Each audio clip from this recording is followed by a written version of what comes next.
अरे जोर जोर से बोल के सबको स्किम मत बताओ, शर्म करो। ओ ओ ओ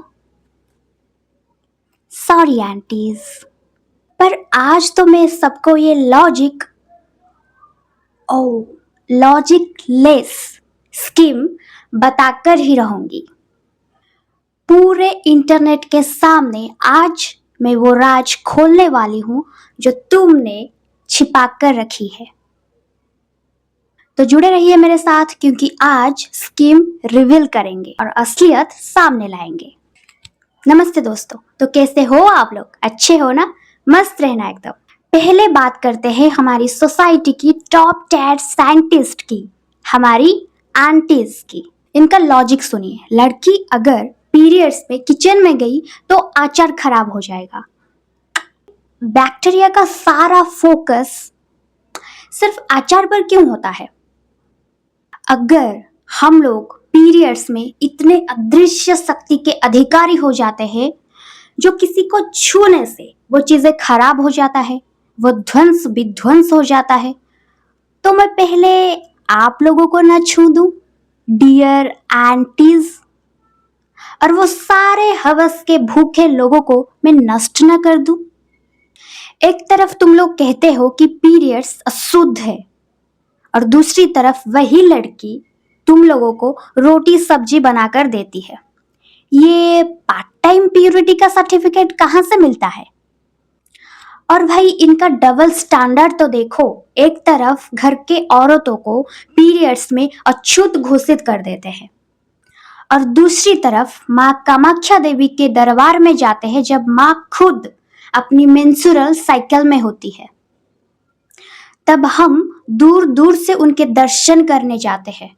वहीं अंबुबाची मेला लगता है, बड़े बड़े स्पिरिचुअल लोग अपनी स्पिरिचुअल जर्नी को बेहतर बनाने के लिए वहां पर पहुंचते हैं। हम नवरात्रि करते हैं और हमारे ओडिशा में इसी पीरियड से जुड़ी एक पर्व है, रजो पर्व, जो एक शब्द रजस्वला जिसका अर्थ है पीरियड्स उससे आया हुआ है।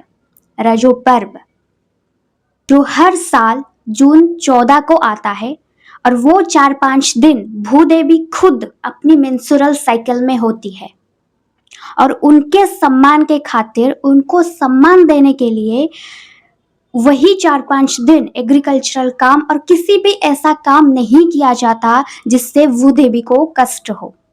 और घर के बेटियां उन दिनों कोई काम नहीं करती, नए वस्त्र पहनती है, पोड़ो पीठा खाती है और झूले में झूलती है और अपनी मस्त में रहती है।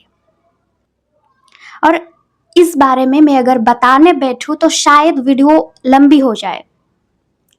मेरा सिर्फ ये कहना है, हमारा धर्म सदियों से महिलाओं का सम्मान करता आया है, पर इस अक्ल के अंधे सोसाइटी ने इसे बिगाड़ कर रखा है।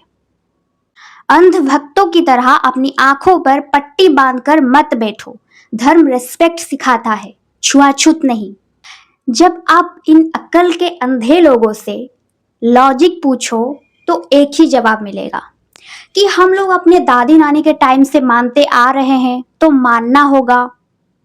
और फिर आप लोग अगर उन्हें समझाने बैठो कि ये एक बॉडी का बायोलॉजिकल प्रोसेस है, ये कोई बहुत बड़ा कोई छुआछूत वाला कार्य नहीं है, किसी को छू दो वो भस्म हो जाएगा, ऐसा कुछ नहीं है, डरने वाला चीज़ नहीं है। अगर आप उन्हें वो समझाने बैठो कि ये चीज़ों से शर्म आने वाला कोई बात नहीं है, तो आपको वो क्या बताएगी पता है?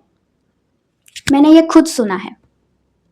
आपको बताएगी कि अगर इस चीज़ों से शर्म नहीं आता है तो फिर हम लोग वो काली पन्नी में भरकर क्यों लेते हैं, छिपाकर क्यों लेते हैं। मैंने उन्हें बताया कि मैं तो छिपाकर नहीं लेती। अगर बात आई कि हम लोग पन्नी में भरकर क्यों लेते हैं, because of hygienic reason aunty, common sense. इसमें कॉमन सेंस की जरूरत है जो आप लोगों के पास नहीं है। तो वो बताती है नहीं नहीं, कुछ चीजें होती है जिसमें हम लोगों को शर्म करना चाहिए।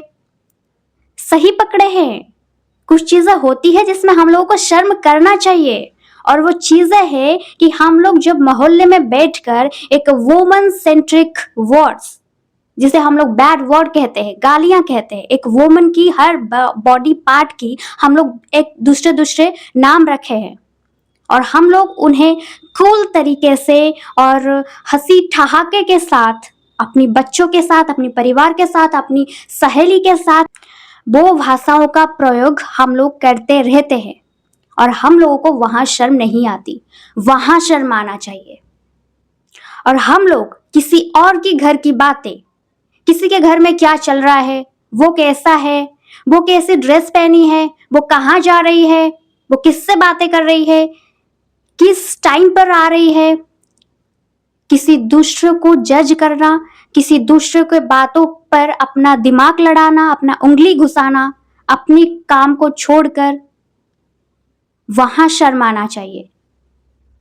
लेकिन वहां तो आप लोगों को कोई शर्म नहीं आता ना, वहां तो आप लोग एकदम, क्या बोलूं, बेशर्म होकर वहां पर हंसी ठहाके के साथ बोलते रहते हैं। वहां आप लोगों को शर्म नहीं आ रहा, और जहां गर्व करना चाहिए आप लोगों को वहां पर शर्म आता है। जिस चीजों से हम सब लोगों का सृष्टि हुआ है आप लोगों को वहां पर शर्म आ रहा है। एक महिला अगर पीरियड्स नहीं हुई उसकी तो वो मां बनने की लायक नहीं है, लॉजिक के हिसाब से, साइंस के हिसाब से, सबके हिसाब से। इसी पीरियड्स के वजह से हम लोग सबका सृष्टि हुआ है, हम लोग इस धरती पर आए हैं और इसी से हम लोग शर्म कर रहे हैं। ये किस तरह का लॉजिक है? अगर माइथोलॉजी के हिसाब से देखा जाए तो देवराज इंद्र को एक श्राप मिला था, जो अपने श्राप को कम करने के लिए अलग अलग तरीके से बांटे हुए थे और वो महिलाओं को बांटे थे पीरियड्स के रूप में। महिलाओं ने उनका श्राप को अपने ऊपर लिया था पीरियड्स के रूप में, जिस पर उनकी सम्मान होती है। मुझे ये बताओ, ये गर्व करने की बात है या शर्म करने की? जब तक तुम खुद औरत होकर खुद के वजूद को खुद रिस्पेक्ट नहीं करोगे तब तक तुम्हें कोई और रिस्पेक्ट नहीं करेगा। ये बात को समझो। तो इस टॉपिक को यहाँ पर समाप्त करते हैं। अगर आप लोग मेरे बातों से सहमत हो तो वीडियो को लाइक कर देना, और इस टॉपिक के बारे में आप लोगों के माइंड में क्या है आप लोग कमेंट में बता सकते हैं। तो मिलते हैं अगले वीडियो पर एक नई सोच के साथ। तब तक के लिए आप लोग अपना ध्यान रखना, क्योंकि आप लोग भी जरूरी हो। धन्यवाद।